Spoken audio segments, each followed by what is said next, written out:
Қайырлы күн баршаңызға. Бүгін осындай өте дәмді болып шығатын әрі тез дайындалатын панкейки дайындайтын боламыз.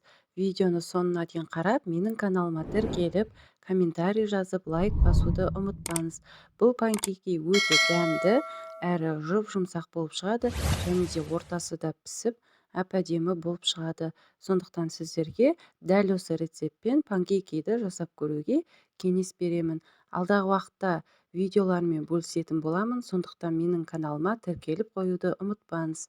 Енді жасауға кірісеміз. Ол үшін бізге бір жұмыртқа және де қантты үстіне салып, венчиктің көмегімен жақсылап араластырып аламыз. Ешқандай миксерді қажет етпейді. Жай ғана осылай венчиктің көмегімен араластырамыз. Оның үстінен жылы сүтімізді құямыз. Сүт міндетті түрде жылы болуы қажет. Жақсылап тұрып араластырамыз, және де оның үстінен ертілген сары майымызды суытып алып құямыз. Және де алдын ала електен өткізілген ұнға бір шай қасық разрыхительді салып жақсылап араластырамыз.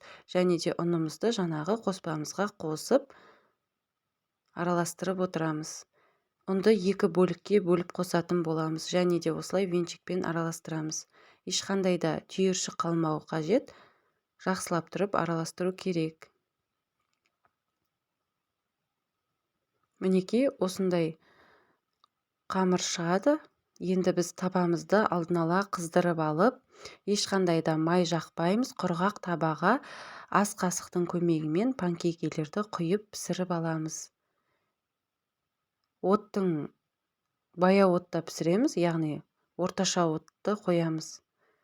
Мінекей осылай бетіне түйіршік тесіктер пайда болған кезде екінші жағына аударамыз. Оттың астын қатты ашып қоюға болмайды, күйіп кетуі мүмкін, сондықтан орташа отта пісіреміз. Және де ешқандай да май жағып қажет емес, құрғақ табада пісіретін боламыз.